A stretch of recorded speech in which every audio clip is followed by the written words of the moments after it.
राधे राधे, जय श्री कृष्णा। आप सभी को इंदिरा एकादशी की ढेरों शुभकामनाएं। भगवान विष्णु इस षष्ठी के सृजन करता, पालन करता और संहार करता है। एकादशी तिथि भगवान विष्णु को समर्पित है। बोलिए ओम नमो भगवते वासुदेवाय। हर हर महादेव, हर हर महादेव। गौरी पुत्र विघ्न हरता गणेश जी महाराज की जय। आज हम इंदिरा एकादशी के व्रत का पूरा फल देने वाली व्रत कथाएं सुनेंगे। हरि अनंता, हरि कथा अनंता। आप सभी भगवान हरि की इन कथाओं को पूरी जरूर सुनिएगा। अधूरी कथा सुनने से फल नहीं मिलता, बल्कि पाप दोष चढ़ जाता है। एकादशी व्रत का पूरा फल पाने के लिए आपको इन कथाओं को जरूर सुनना चाहिए। बोलिए विष्णु भगवान की जय। एकादशी माता की जय। तुलसी माता की जय। इंदिरा एकादशी को श्राद्ध एकादशी भी कहते हैं। इस एकादशी का महात्म्य सुनने मात्र से अश्वमेघ यज्ञ करवाने जितना फल प्राप्त हो जाता है। सनातन धर्म में एकादशी बेहद पुण्यदायी मानी गई है। इस दिन व्रत, स्नान, दान, पूजा का विशेष अक्षय फल मिलता है। यह दिन भगवान विष्णु की पूजा, उपासना और भक्ति के लिए सर्वश्रेष्ठ कही गई है। प्रत्येक कृष्ण व शुक्ल पक्ष की हर महीने की एकादशी का अपना अलग विशेष महत्व होता है।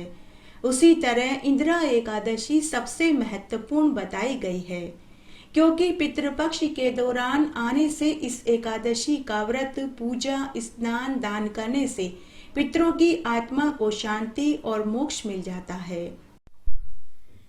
पितृ एकादशी के दिन इस कथा को सुनने का बहुत पुण्य फल प्राप्त होगा। आइए आज हम भगवान श्री राम के द्वारा श्राद्ध पर ब्राह्मणों को भोजन कराने की एक पवित्र कथा का श्रवण करते हैं।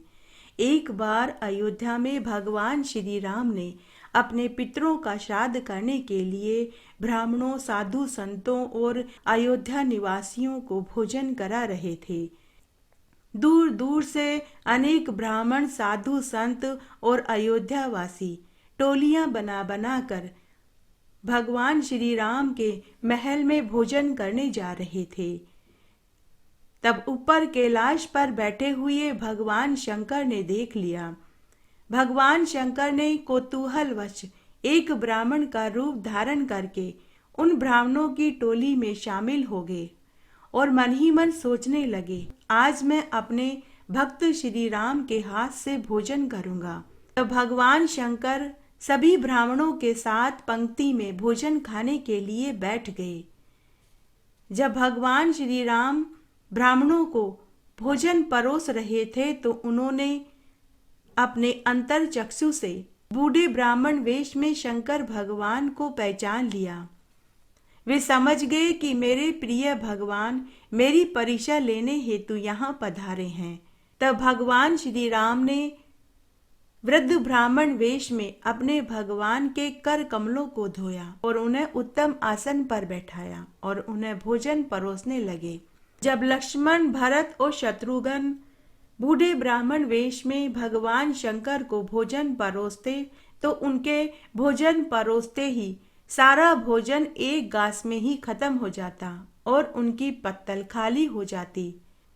यह देखकर भोजन परोसने वाले सभी जल्दी जल्दी बूढ़े ब्राह्मण वेश में शंकर भगवान को भोजन परोसने लगे, लेकिन भोजन रखते ही तुरंत भोजन खत्म हो जाता। उधर श्री राम खड़े खड़े मंद मंद भगवान शंकर की लीला को देखकर मुस्कुराने लगे। भोजन समाप्त होते देखकर सभी को चिंता सताने लगी। तब यह समाचार माता सीता के पास भी पहुंचा कि पंक्ति में एक वृद्ध ब्राह्मण ऐसा है जिसकी पत्तल में भोजन रखते ही एक ही गास में वह ब्राह्मण पूरे भोजन को खत्म कर रहा है। तब सभी को यह चिंता सताने लगी कि ऐसा न हो कि कहीं सारा भोजन ही समाप्त हो जाए।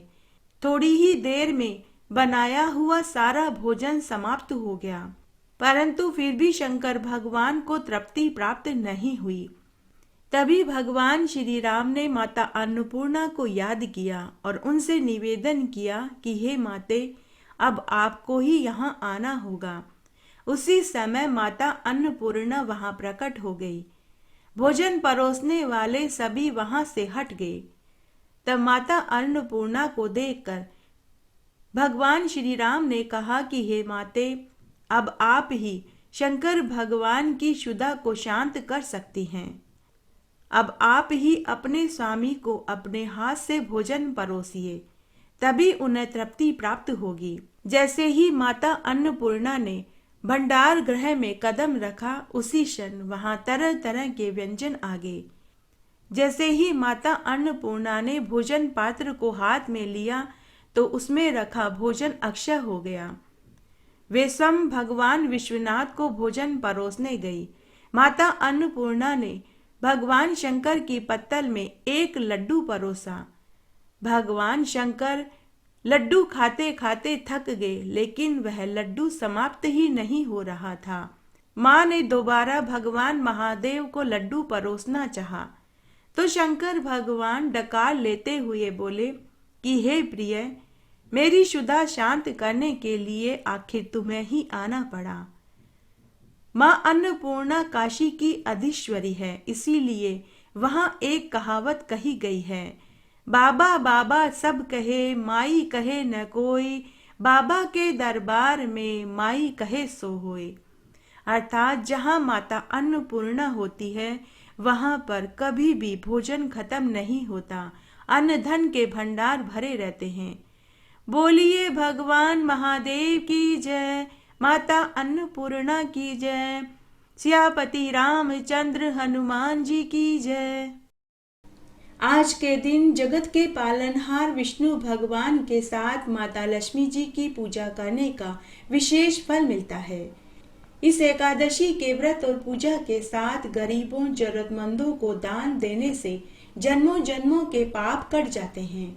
इस एकादशी का व्रत करने से पितृ ऋण से न केवल मुक्ति मिल जाती है, वरन पितृदोष भी शांत हो जाता है।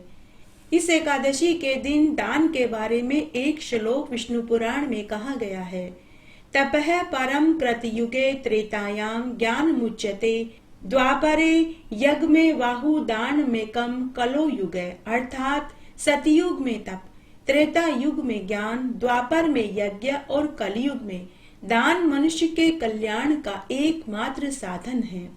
इसलिए अपने पितरों को मोक्ष और शांति प्रदान करने के लिए इस एकादशी का उपवास करना सबसे उत्तम कहा गया है। एक बार युधिष्ठिर ने भगवान श्री कृष्ण से पूछा था कि हे मधुसूदन, आश्विन मास में कृष्ण पक्ष की एकादशी का क्या नाम है और इस एकादशी के पूजन का विधान क्या है? इस एकादशी का व्रत करने से कौन से फल की प्राप्ति होती है? आज से पहले किसने इस एकादशी का व्रत किया और उसे इसका क्या फल मिला? और आप यह भी बताइए कि यह एकादशी साल की 24 एकादशियों से कैसे भिन्न मानी गई है।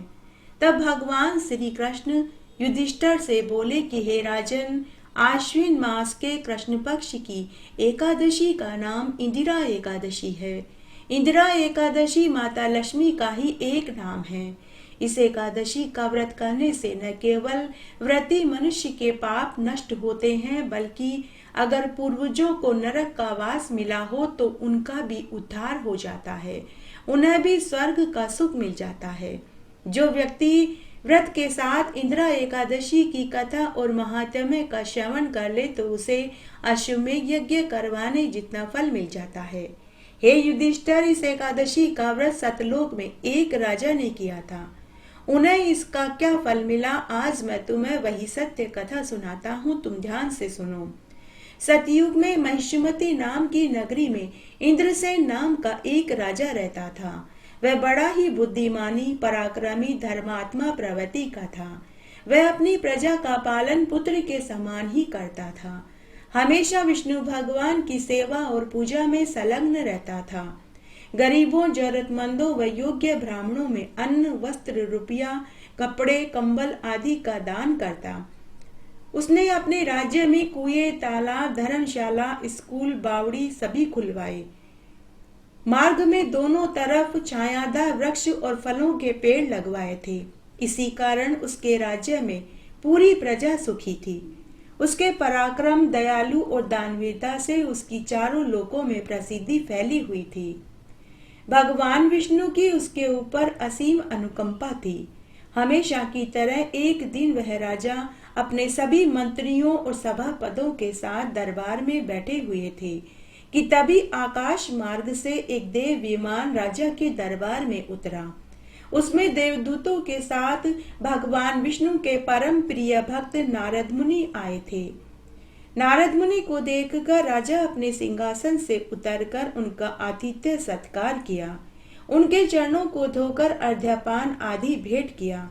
फिर उन्हें एक ऊंचे आसन पर बैठाया। राजा के आतिथ्य सत्कार से प्रसन्न होकर नारद मुनि ने राजा को ढेरों आशीर्वाद दिए। नारद मुनि ने राजा से पूछा कि हे राजन, तुम्हारे सातों अंग कुशल से तो हैं, तुम और तुम्हारी प्रजा कुशल पूर्वक से तो हो। तो राजा ने कहा कि हे मुनिवर, आपकी तथा विष्णु भगवान की कृपा से सब मंगलमय हैं तथा आपकी कृपा से मेरे राज्य में यज्ञ, हवन, पूजा पाठ सफलता पूर्वक हो रहे हैं। तब राजा ने नारद मुनि से पूछा कि हे देव ऋषि, आज आपका मेरे यहाँ आने का क्या प्रयोजन है? जरूर कोई कारण ही रहा होगा। कृपया मेरे लायक कोई सेवा हो तो निसंकोच कहिए, मैं वही करूंगा जो आप कहेंगे। नारद मुनि ने राजा से कहा कि हे राजन, एक बार मैं ब्रह्मलोक से यमलोक में धर्मराज जी की सभा में पहुंचा। मैंने वहां तुम्हारे पिता को नरक की पीड़ा उठाते हुए देखा। तब मुझे बड़ा आश्चर्य हुआ। तब मैंने तुम्हारे पिता से पूछा कि हे महाराज, आपने तो अपने जीवन काल में सभी तरह के दान, पुण्य, यज्ञ, हवन, पूजा पाठ किए, फिर आप किस पाप दोष के कारण यहाँ नरक में पड़े हैं? आपको किस पाप दोष का दंड भोगना पड़ रहा है? तब तुम्हारे पिता ने बड़े ही करुण स्वर में रोते हुए कहा कि हे देव ऋषि नारद जी, एक बार मैंने एकादशी व्रत का पारण समय से पूर्व कर लिया, इसीलिए मुझे यमलोक का वास मिला है। तब मैंने धर्मराज जी से आपके पिता के पाप दोष का निवारण पूछा, तो धर्मराज जी ने कहा कि इसका तो एक ही उपाय है। अगर इस राजा का पुत्र आश्विन मास के कृष्ण पक्ष की इंदिरा एकादशी का उपवास करके दूसरे दिन ब्राह्मणों के सामने संकल्प भर कर अपने पिता को उस एकादशी के व्रत का फल सौंप दे, तो इन्हें नरक से सीधा स्वर्ग का सुख मिल जाएगा। तब तुम्हारे पिता ने मुझसे एक संदेश तुम्हारे पास पहुंचाने के लिए कहा। तुम्हारे पिता ने मुझसे कहा कि हे देव ऋषि नारद मुनि जी, मेरा पुत्र इंद्रसेन बड़ा ही सदाचारी, धर्मात्मा और आज्ञाकारी है। अगर आप जाकर मेरे पुत्र से मेरी पीड़ा बताएंगे तो वह जरूर यह उपाय मेरे लिए करेगा। वही मुझे नरक से छुटकारा दिलवा सकता है। तो हे राजन, आज मैं आपके पास आपके पिता का संदेश लेकर आया हूँ। तब इंद्रसेन राजा ने नारद मुनि से कहा कि हे देव ऋषि, मैं अपने पिता के लिए वह सब कुछ करूंगा जो आप मुझसे करने के लिए कहेंगे। जो पुत्र अपने पिता के लिए यह कार्य नहीं कर सकता, उसके मनुष्य जीवन को धिक्कार है। हे देव ऋषि, अब आप मुझे इंदिरा एकादशी के व्रत की पूरी पूजन विधि और नियम बताइए, ताकि मैं विधि पूर्वक यह व्रत कर सकूं। तब नारद मुनि ने इंद्रसेन राजा से कहा कि हे राजन, तुम 10वीं तिथि से ही व्रत का पालन करना। 10वीं तिथि के दिन एक समय ही शाकाहारी भोजन करना। मांस, मदिरा, कांदा, लहसुन, मूली, बैंगन, मसूर की दाल, शराब आदि का सेवन नहीं करना। भूमि पर शयन करना, ब्रह्मचर्य का पालन करना, झूठ, चोरी, परनिंदा और स्त्री संग, पान, सुपारी, बीड़ी का त्याग कर देना। और 10वीं के दिन 2 बार स्नान करना। फिर एकादशी के दिन ब्रह्म मुहूर्त में उठकर भगवान विष्णु के समक्ष व्रत का संकल्प लेना। भगवान विष्णु व शालिग्राम भगवान की पूजा आरती करना। कथा का श्रवण करना, धूप दीप नैवेद्य व फल का भोग लगाना, एकादशी के दिन संध्या आरती करके रात्रि जागरण भजन कीर्तन में बिताना, द्वादशी के दिन पुनः स्नान आदि करके पूजा आरती करके फिर ब्राह्मणों के सामने हाथ में तिल, कुशा और गंगा जल लेकर इंदिरा एकादशी के व्रत का पुण्य अपने पिता को सौंप देना। 5 ब्राह्मणों को भोजन खिलाकर सामर्थ्य अनुसार दान दक्षिणा देना। 1 ब्राह्मण को गौदान देकर उनसे आशीर्वाद लेकर प्रेम सहित विदा करना। उसके बाद अपने बंधु बांधुओं के साथ व्रत का पारण करना। इस तरह द्वादशी के दिन भी एक समय भोजन करना। 3 दिवसीय व्रत करने से ही एकादशी के व्रत का पूरा फल मिलता है। ऐसा कहकर नारद मुनि अपने लोक में चले गए। उसके कुछ दिनों के बाद जब आश्विन मास के कृष्ण पक्ष की इंदिरा एकादशी तिथि आई तो राजा ने अपने बंधु बांधुओं के साथ विधि पूर्वक इंदिरा एकादशी का उपवास किया और द्वादशी के दिन ब्राह्मणों के समक्ष हाथ में गंगाजल, तिल और कुशा लेकर व्रत का फल अपने पिता को सौंप दिया, जिसके फलस्वरूप राजा के ऊपर देवताओं ने फूलों की बरसात करी। राजा इंद्रसेन ने खुद अपने पिता को देव विमान में बैठकर नरक से स्वर्ग में जाते हुए देखा। स्वर्ग में जाने से पहले राजा ने अपने पुत्र को ढेरों आशीर्वाद दिया। उसी रात्रि को राजा के स्वप्न में उसके पिता ने आकर कहा कि हे पुत्र, आज मैं तुम्हें पुत्र रूप में पाकर धन्य हुआ। आज तुम्हारा पिता होने का मुझे गर्व हो रहा है। तुम धन्य हो पुत्र। हे पुत्र, आज मैं तुम्हें आशीर्वाद देता हूँ कि तुम पुत्र पौत्र धन संपत्ति से हमेशा युक्त रहोगे और समस्त सुखों को भोगोगे और 10 दिशाओं में तुम्हारी कीर्ति, यश और वैभव फैलेगा। पुत्र, तेरे वंश की जड़ हमेशा हरी भरी रहेगी। ऐसा कहकर उसके पिता अंतर्ध्यान हो गए। भगवान कृष्ण कथा का विसर्जन करते हुए युधिष्ठिर से आगे बोले कि हे युधिष्ठिर, तुम्हें भी इस एकादशी का व्रत अपने भाइयों और द्रौपदी के साथ करना चाहिए। इसमें कोई संदेह नहीं है कि तुम्हारा यश वैभव भी 10 दिशाओं में फैलेगा, वरन तुम्हें परलोक में वैकुंठ का वास भी मिलेगा। बोलिए विष्णु भगवान की जय, माता लक्ष्मी की जय। वैसे तो असुर, दानव, दैत्य, राक्षस सभी को हम लोग अपवित्र मानते हैं, पर क्या आप यह जानते हैं कि एक असुर ऐसा था जिसकी तपस्या से खुश होकर श्री हरि ने उसे सभी तीर्थों से भी अधिक पवित्र और पावन बना दिया। आज हम इसी कथा का श्रवण करेंगे। पितरों को मुक्ति दिलाने वाले गया तीर्थ की कथा आज के दिन सुनने से बहुत पुण्य फल प्राप्त होता है। आइए आज हम इसी पवित्र कथा का श्रवण करते हैं। आग्नेय महापुराण में एक कथा आती है कि कैसे एक असुर का शरीर बन गया गया जी का पावन तीर्थ स्थान। एक बार की बात है, एक असुर था जिसका नाम गय था, अर्थात गयासुर था। गयासुर भगवान श्री हरि को प्रसन्न करने के लिए सभी जप तप पूजा पाठ किया करता था। उसे तपस्या करते हुए कई बरस बीत गए। तब उसके तपस्या करने से उसके शरीर में से एक तेज पुंज निकलने लगा। उस तेज पुंज से सभी देवी देवताओं का शरीर जलने लगा। इससे परेशान होकर सभी देवी देवता भगवान विष्णु के पास गए और उनसे प्रार्थना करने लगे कि हे प्रभु, पृथ्वी पर एक असुर है। वह कई वर्षों से आपको प्रसन्न करने के लिए तपस्या कर रहा है।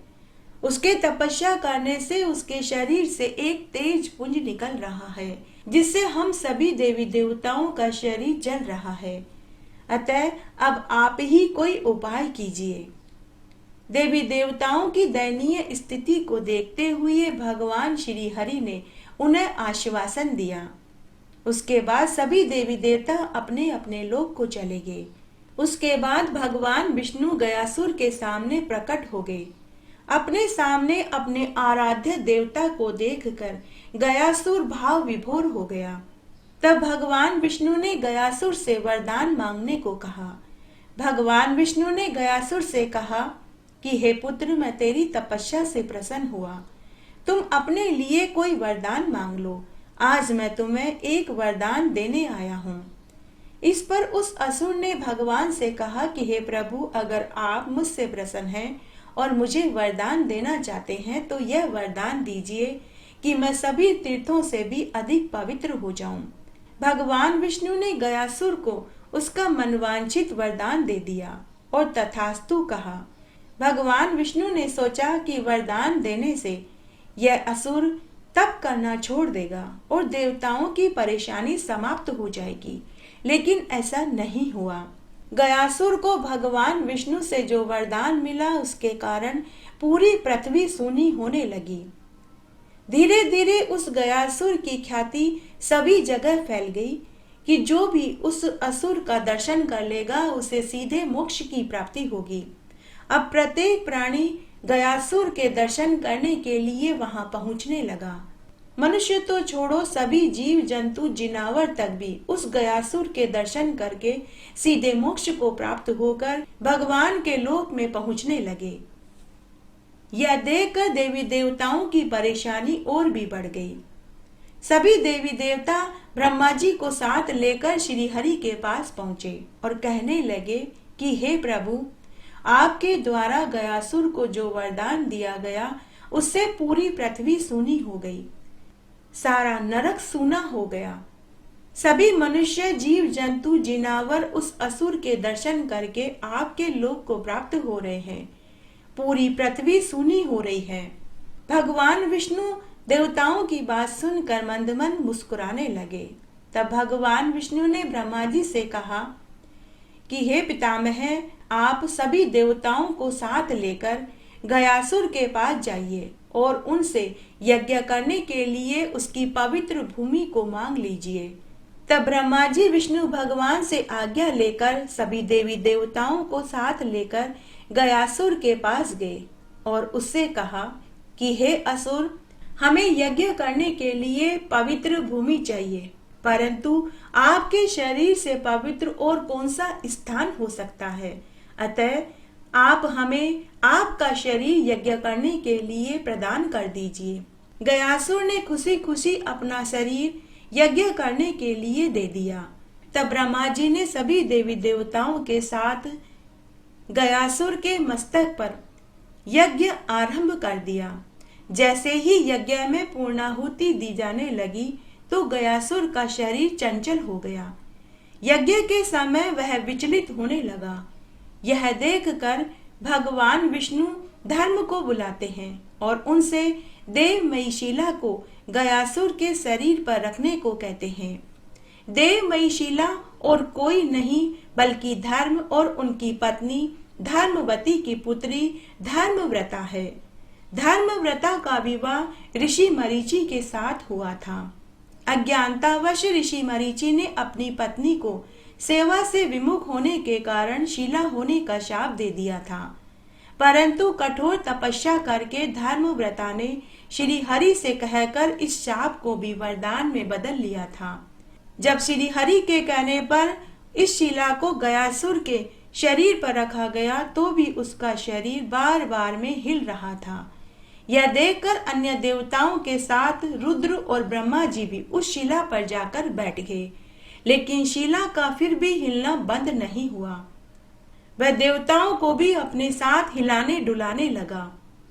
यह देखकर सभी देवी देवता परेशान हो गए। पुनः वे सभी विष्णु भगवान के पास पहुंचे और गयासुर के शरीर को स्थिर रखने के लिए उनसे मदद मांगने लगे। देवताओं की प्रार्थना सुनकर स्वयं श्री हरि यज्ञ के स्थान पर पहुंचे। वे अपने गदाधारी रूप में वहां शीला और असुर दोनों को स्थिर रखने के लिए विराजमान हो गए।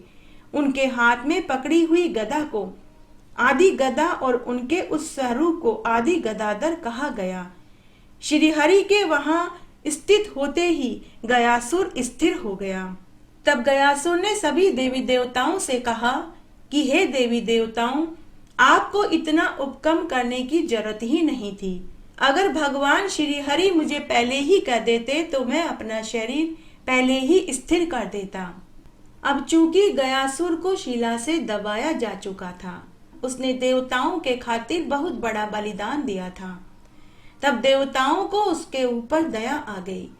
विष्णु भगवान सहित सभी देवी देवताओं ने गयासुर को वरदान दिया कि इस स्थान पर सभी देवी देवताओं के साथ ब्रह्मा विष्णु महेश हमेशा यहाँ निवास किया करेंगे।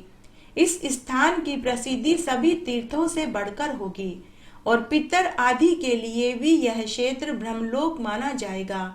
यह कहकर सभी देवी देवता वहां वास करने लगे और गयासुर का शरीर एक पवित्र पावन तीर्थ बन गया जो पितरों को मोक्ष प्रदान करता है। आज भी कहा जाता है कि गयासुर को प्राप्त वरदान के कारण वह क्षेत्र सभी तीर्थों में सबसे अधिक पवित्र और पावन हो गया। साथ ही जो भी व्यक्ति वहां जाकर अपने पितरों की शांति के लिए तर्पण पिंडदान करते हैं तो उनके पितरों को ब्रह्मलोक की प्राप्ति हो जाती है। बोलिए विष्णु भगवान की जय। एकादशी की कहानी। एक गांव में एक बुढ़िया माई अपने 3 बेटा बहुओं और पोते पोतियों के साथ रहती थी। वह बड़ी ही धार्मिक प्रवृत्ति की थी। हर एकादशी का व्रत करती और भगवान विष्णु और माता तुलसी जी की पूजा पूरी सच्ची निष्ठा से करती थी। तब एक बार उसका मन हुआ कि मैं भी एकादशी के दिन रात्रि जागरण कराऊं। तो उसने अपने मन की बात अपने बेटा बहुओं से कही। माँ की बात सुनकर तीनों बेटे तो बहुत खुश हुए, लेकिन तीनों बहुएं जल भुन गई। लेकिन अपने पतियों के सामने वह अपनी सास को कुछ कह भी नहीं सकती थी। तब बेटों ने अपनी माँ को रात्रि जागरण में प्रसाद फूल माला आदि के लिए लगने वाले रुपए दे दिए। उस दिन सास ने अपनी बहुओं को काम सौंप दिया। बड़ी बहू को प्रसाद बनाने की जिम्मेदारी सौंपी। दूसरे नंबर की बहू को गांव में से सभी को रात्रि जागरण कीर्तन में बुलाने का न्योता देने की जिम्मेदारी सौंपी। तो तीसरी छोटी बहू को घर की साफ सफाई की जिम्मेदारी सौंप दी। पतियों के जाने के बाद तीनों बहुओं ने आपस में एक उपाय बनाया कि अगर इस बार सासू माँ को रात्रि जागरण करने दिया तो सासू माँ हर बार एकादशी के दिन रात्रि जागरण करवाएगी। बेकार में काम और खर्चा दोनों बढ़ जाएगा। क्यों न कोई ऐसा उपाय बनाया जाए ताकि यह झंझट ही खत्म हो जाए। तब उन्होंने एक उपाय सोच लिया। बुढ़िया की तीनों बहुओं को अपने बनाए हुए उपाय पर हंसी आ रही थी। तब एकादशी के दिन तीनों बहुएं बढ़ चढ़कर काम करने लगी। बड़ी बहू ने प्रसाद बनाया। दूसरे नंबर की बहू गांव वालों और रिश्तेदारों को न्योता दे आई। छोटी बहू ने पूरे घर के आंगन को धोया। सुंदर सुंदर मांडने मांडे। दरवाजे पर तोरण बनाकर के तोरण बांधा। दरियां बिछाई। बहुओं ने किसी को भी पता नहीं लगने दिया कि वो रात्रि जागरण कराने से नाराज है। उनकी योजना के अनुसार उन्होंने प्रसाद में साबूदाने की खीर के बर्तन में बजरी भरकर ढक्कन लगाकर के रख दिया। माखन मिश्री की जगह सूखी पेड़ की पत्तियां व मिट्टी भरकर लाल रेशमी कपड़े से ढक कर रख दिया। केले और अमरूद की जगह तगारी में छोटे छोटे कंकर पत्थर रख दिए। उनकी योजना के अनुसार कि जब प्रसाद बांटा जाएगा और सासू माँ पूछेगी कि यह सब क्या है, तो बहुओं ने सोचा कि हम सासू माँ से कह देंगे कि सासू माँ, हमने तो प्रसाद ही रखा था, आपकी ही एकादशी व्रत और भक्ति में कोई कमी रह गई होगी। उसी से यह प्रसाद मिट्टी कंकर पत्थर और पत्तियों में बदल गया। जब सब गांव वालों को पता चलेगा तो सभी सासू माँ का मजाक उड़ाएंगे और हमेशा के लिए ये रात्रि जागरण का झंझट ही खत्म हो जाएगा। तब एकादशी की शाम को तय समय पर गांव वाले और रिश्तेदार और अड़ोसी पड़ोसी सभी आ गए। भजन गाने वाली मंडली भी आ गई। आरती के साथ कीर्तन शुरू हो गया। उस दिन बुढ़िया माई के साथ उसके तीनों बेटे भी बहुत खुश थे। सभी भजनों का आनंद ले रहे थे। सुबह 4 बजे तक भजन चलते रहे। सभी लोग नाच और गा रहे थे। सुबह पुनः आरती हुई। जब प्रसाद बंटने का समय आने वाला था तो ऊपर बैकुंठ में बैठे भगवान विष्णु ने सोचा कि यह बुढ़िया माई हर एकादशी का व्रत करती है, मेरा और तुलसी माता का पूजन करती है, अतः इसके व्रत और पूजन का सत्य तो रखना ही पड़ेगा। तब भगवान ने उन कंकड़, पत्थर, मिट्टी और पत्तियों को पवित्र प्रसाद में बदल दिया। जब प्रसाद बंटने का समय आया तो बुढ़िया माई ने बहुओं से कहा कि अरे बहुओं, सभी को प्रसाद बांट दो। बहुओं ने कहा कि माँ जी, प्रसाद तो आप ही बांटिए। तो बेटे अपनी माँ से बोले कि माँ तुम रहने दो, प्रसाद हम बांट देंगे। तब बुढ़िया के तीनों बेटों ने कपड़े हटाकर भगोना देखा तो जिसमें बहुओं ने बजरी भरी थी उसमें रसमलाई भरी हुई मिली, जिसमें सूखी पत्तियां और मिट्टी रखे थे उसमें माखन मिश्री मिला, जिसमें पत्थर कंकड़ आदि रखे थे उसमें केले सेब संतरे मिले। तीनों बेटे सबको दोना भर भर के रसमलाई माखन मिश्री और फल दे रहे थे। जब बहुओं ने देखा तो उनके हाथ पांव फूल गए, उनकी आंखें फटी की फटी रह गई। जब सभी प्रसाद लेकर चले गए तो तीनों बहुएं अपनी सास के पास गई और उनसे पूरी बात बताई और अपनी गलती की माफी मांगने लगी। जब उनके पतियों को पता चला तो उन्होंने अपनी अपनी पत्नियों को खूब डांटा। तब बुढ़िया माई ने अपनी बहुओं से कहा कि बहुओं, मुझसे नहीं, मेरे भगवान से अपनी गलती की माफी मांगो। तब तीनों बहुओं ने भगवान से अपनी गलती की माफी मांगी। अब उन्हें भी एकादशी व्रत और भगवान की महिमा का पता चल चुका था। जब दोबारा एकादशी का दिन आया तो तीनों बहुओं ने भी अपनी सास के साथ एकादशी का व्रत किया और भगवान विष्णु, माता लक्ष्मी और तुलसी माता का पूजन किया। इस व्रत को करके वे सभी धनवान, पुत्रवान और लक्ष्मीवान हुए और इस जीवन का सुख भोग कर मरने के बाद वैकुंठ लोक को प्राप्त हुए। बोलिए विष्णु भगवान की जय। एकादशी व्रत में सभी कथा कहानियों के साथ में तुलसी माता की कहानी जरूर सुननी चाहिए। आइए आज हम तुलसी माता की एक पवित्र कथा का श्रवण करते हैं। एक बार माता लक्ष्मी ने भगवान विष्णु से पूछा कि हे प्रभु, मृत्यु लोक में सभी स्त्री पुरुष तुलसी के पौधे की पूजा करते हैं, सुबह शाम दिया बाती करते हैं, परिक्रमा लगाते हैं। ये लोग ऐसा क्यों करते हैं? तुलसी पूजा आदि करने से किस फल की प्राप्ति होती है? कृपया करके आप मुझे मेरे मन की जिज्ञासा को शांत करिए, मैं सुनना चाहती हूँ। तब भगवान बोले कि हे देवी, आज आपने जनहित के कल्याण के लिए बहुत उत्तम प्रश्न किया है। आज मैं तुम्हें तुलसी के महात्म्य को सुनाता हूँ, आप ध्यान से सुनिए। हे देवी, तुंगभद्रा नदी के तट पर एक बहुत पुराना छोटा सा गांव था। उस गांव में एक ब्राह्मण रहता था जिसका नाम हरिहर था। वह अपनी पत्नी के साथ रहता था। उसकी पत्नी का नाम कुधामी था। जैसा उसका नाम था वैसे ही उसका व्यवहार था। वह हमेशा अपने पति के साथ लड़ाई झगड़े किया करती थी। कभी भी अपने पति को गर्म भोजन खाने को नहीं देती थी। हमेशा बासी भोजन टूटे फूटे बर्तनों में परोस देती थी। अपने पति के मित्रों और रिश्तेदारों को कभी अपने घर आने नहीं देती। कभी भी उसने अपने पति के साथ दो मीठे प्यार के बोल तक नहीं बोले। नहीं, वह अपने पति के साथ सोती थी। उसने कभी अपने पति को वैवाहिक सुख नहीं दिया। वह अपने पति को छोड़कर पराये पुरुषों के साथ भोग विलास करती। रोज रात्रि में सज संवर कर घने वन में एक पेड़ के नीचे जाकर खड़ी हो जाती और वहां आने जाने वाले सुंदर नवयुवकों को देखकर उनके साथ भोग विलासिता का जीवन जीती। वह अपनी काम वासना को पराये पुरुषों के साथ सोकर शांत करती, लेकिन अपने पति को उसने कभी सुख नहीं दिया। तब एक बार 4 दिन तक उसे कोई नवयुवक नहीं मिला जिसके साथ वह अपनी भोग विलासिता की अग्नि को शांत कर पाती। काम वासना से पीड़ित वह 4 दिन तक वन में इधर उधर भटकती रही। तब काम से दुखी होकर वह वन में एक पेड़ के नीचे बैठकर जोर जोर से विलाप करने लगी। उस वन में एक बाघ रहता था।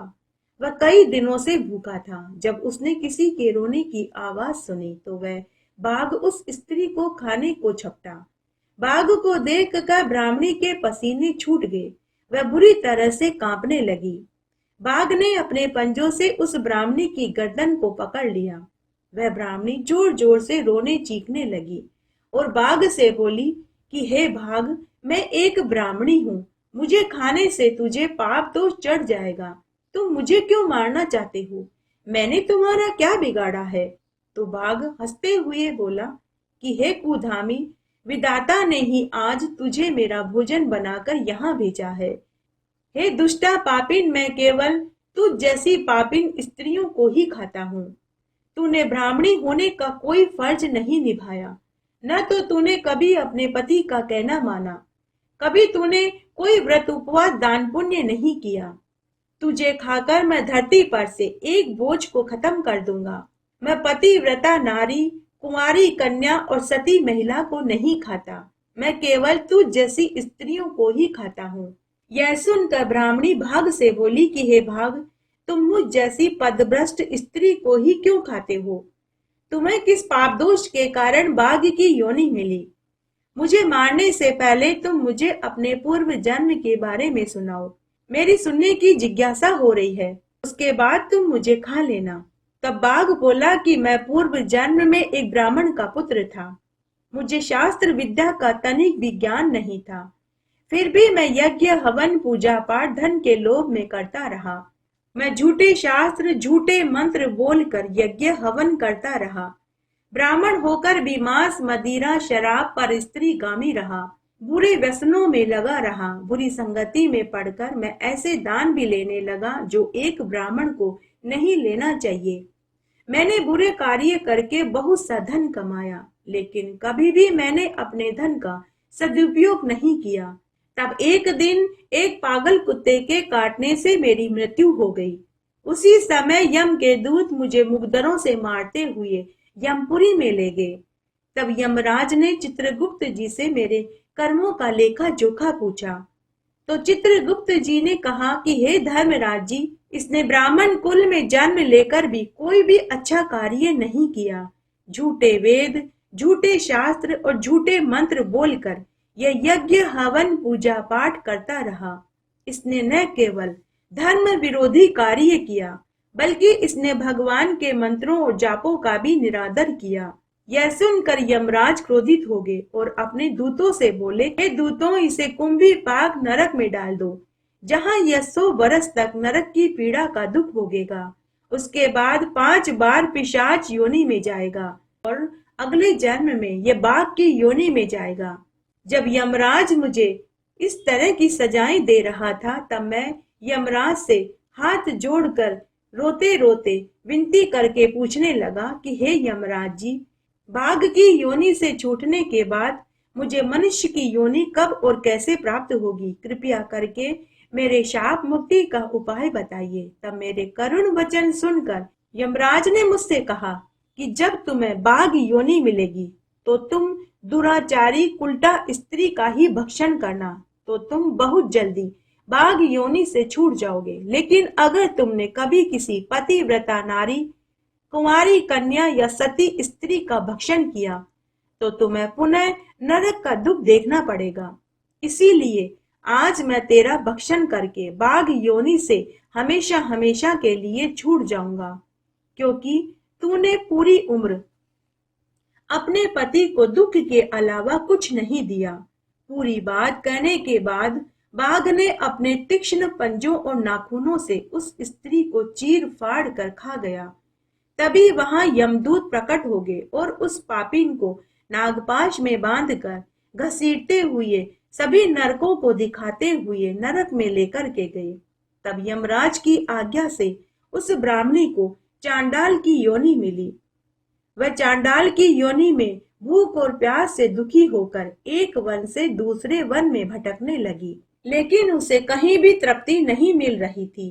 तब एक बार वह भटकती भटकती एक आश्रम में पहुंची। उस आश्रम में सभी साध्वी महिलाएं रोज सुबह शाम तुलसी जी की पूजा करती, दिया बाती करती।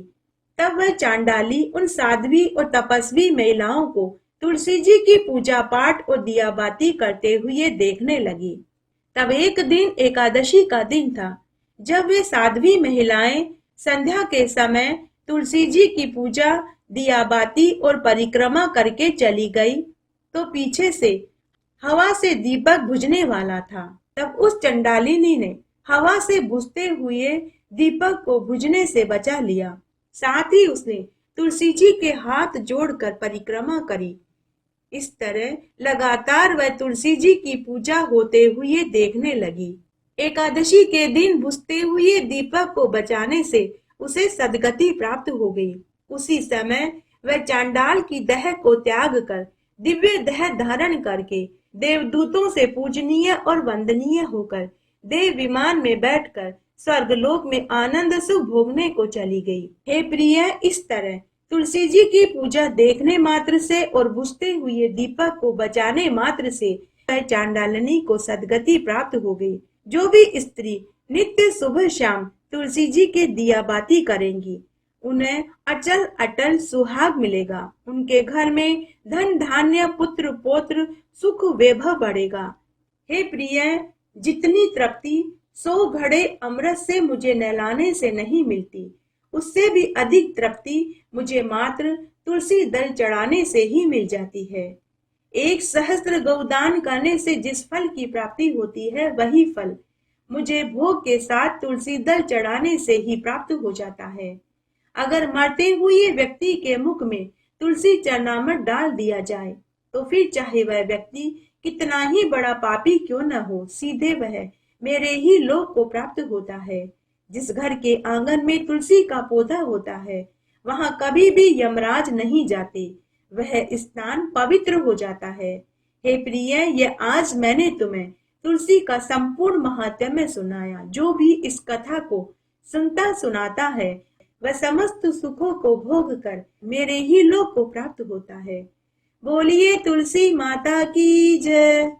सभी कथा कहानियों के साथ में लपसी और तपसी की कहानी जरूर सुननी चाहिए, नहीं तो व्रत और कथा का फल नहीं मिलता। आइए अब हम लपसी और तपसी की कहानी सुनते हैं। एक बार एक लपसी और एक तपसी था।